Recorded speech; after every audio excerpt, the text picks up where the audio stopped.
So ang unang buhaton na to guys, mag-add ta og kaning folder, is either sa desktop or sa documents. So ngani atong ginganlan og Bukidnon. Yeah. Any file name o pwede ana, sa di na kay taas. So Bukidnon ang atong gigamit nga file name. Pagkahuman niya na ato kopyahon ang katong mga rainfall data, ang atong DTM or terrain o kato siyang projection sa atong Pilipinas. Na itay projection sa Pilipinas. So ato na atong kopyahon o ato ibutang dito sa atong gi-create nga folder. Pagkahuman ani pwede ta mo open sa atong Hikras nga software. So ako gamit diri Hikras 6.5 version. Ya new project, create new project. I-save na to nga to sa atong gi-create nga folder dito sa desktop itong ato. Kinon file name.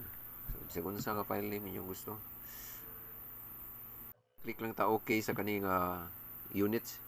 So kung kung English units ang inyong nakabutang diri, i-click ning mga dots, i-change into SI units.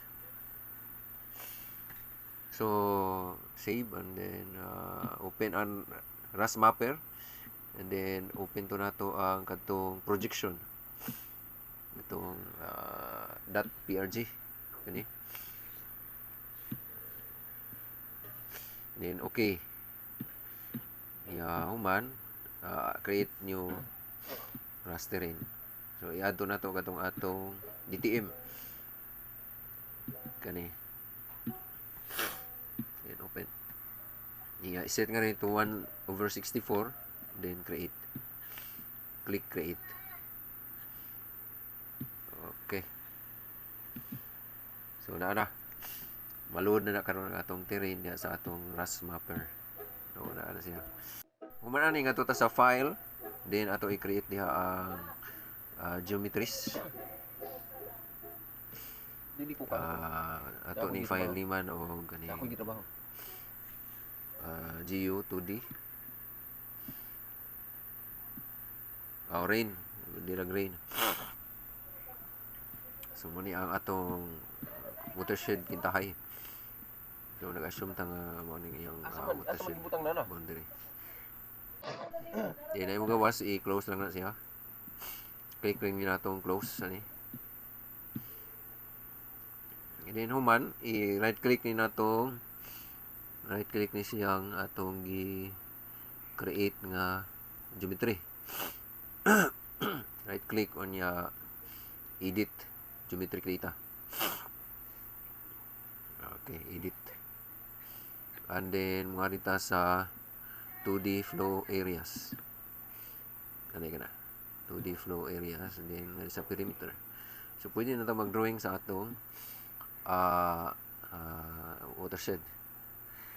Boundary condition sa atong watershed. Okay, kana. Ato na lang tibuok nga terrain na atong gibutangan. So depende ninyo. So pwede mo depende sa inyong study. So pwede mo maka-customize sa nga forma sa inyong kaning watershed. Click lang okay. Then iset na to, giset sa inako din 50. Pwede mo maka-lower down to 30 to 10 or 5. Depende sa kakusugon sa inyong laptop or inyong desktop. So din atong giset og 50. Then generate computation. Then close. Okay, so naa na ang atong 2D flow area. Human mo ta sa atong Hikras nga main, nga ta sa geometric data. So atong ma-notice diri nga wala ang atong 2D flow area. So atong buhaton ani nga ta sa file and then import na to ang katong 2D geometry.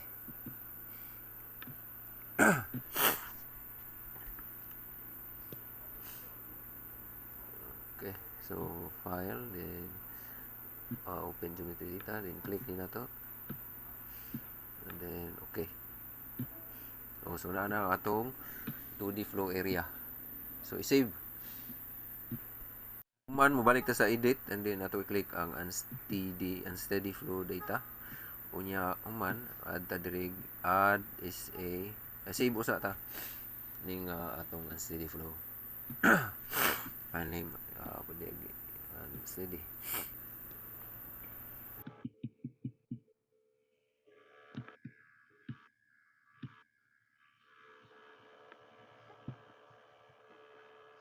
Human mo click na tong add SA kana. Click ang geometry and then click OK. And then click ning blank rin he. Click ang precipitation. Human ato tong i-open ang kadtong everyday nga rainfall sa November.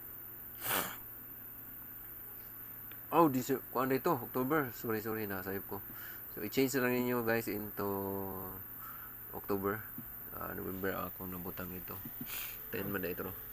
So kani human kopyahon ni natong daily nga rainfall data taman sa 31. So ato ning kopyahon ug atong i-paste dito sa kadtong unsteady flow nga rainfall or precipitation data. Di adiri, di ano So mo kay bawo ato ta kung sa di mo file unsteady saan to? Diyan na precipitation. So di i-copy na to. Imo na itong 1 day, kay 1 day man ang atong increment. So din day 1, 01, November ang atong gamit. So sayop ko. So himuan ninyo October. Din sa time, 0 na siya. So 2400s. Yan din i-paste na to ang katong mga rainfall data. So kana na-paste na to ang atong rainfall data. Human, i-save nila to. Okay, i-click ni siyang okay. Nasa ubos. So, human, okay, and then save na to. File. Save unsteady flow.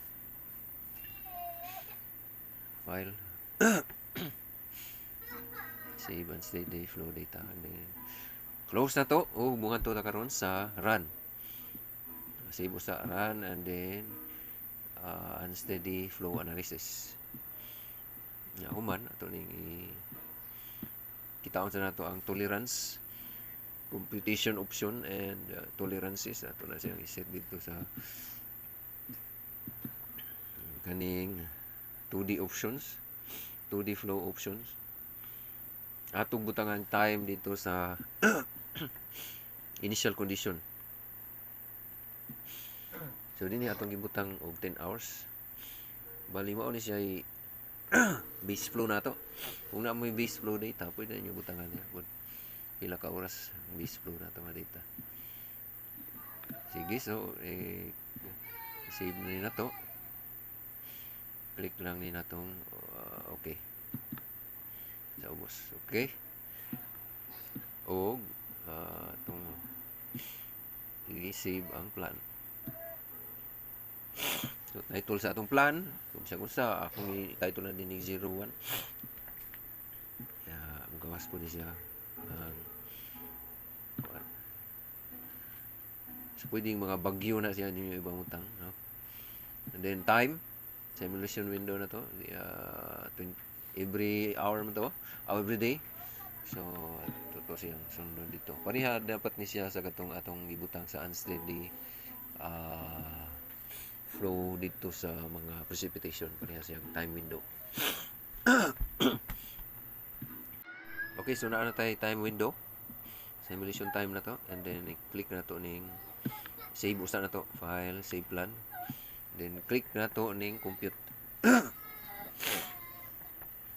Compute. So, nagsugod na o ganing simulate.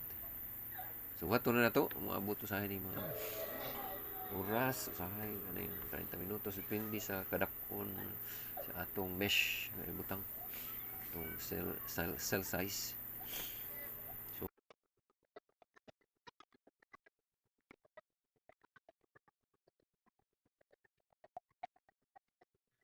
So dinhi na human na atong finish unsteady flow simulation. Atong ni-close kaya human mo open tangad to sa atong RAS mapper. para makita nato ang iyang mga results sa flow, depth, velocity, o pang data na gusto ninyo. So ang inyong study kay gusto mo makahibalo sa depth or flow, discharge, mag-add lang ta og profile ani. So nara ang atong result. Karon mo ari ta sa ubos diri profile line. Is profile line. I-plate na itong lapis. So kung asa dapit nga gusto na kuhaan og discharge or flow or kaning depth diha to gitangan og kaning itong profile line. And pwede na ninyo i-rename. Pwede kong dili. Click okay. Yahuman, right click na nato siya. O diha makita nato ang time series sa flow, depth, o ganing velocity. Wato na nato, no? So na-upload na yung table. So click na tong table, na-upload na siya dito. Na yung table. Okay, so pwede ninyo makopya. Tomorrow, nanay magbalik yan ang color books tomorrow. Og storybook. Na visitor mo ato sa amo kuan kanang amo classroom. 25 lang. 25.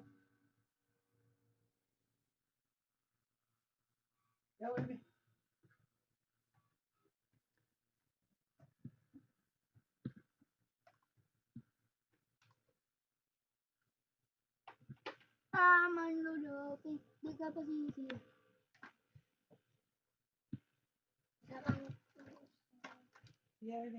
Na, kaunda yung kuan si April. Uba. Asa ka na? Where are you? Uban ko. So mao lang na guys og naot may naamoy na katunan. Og salamat pod sa inyong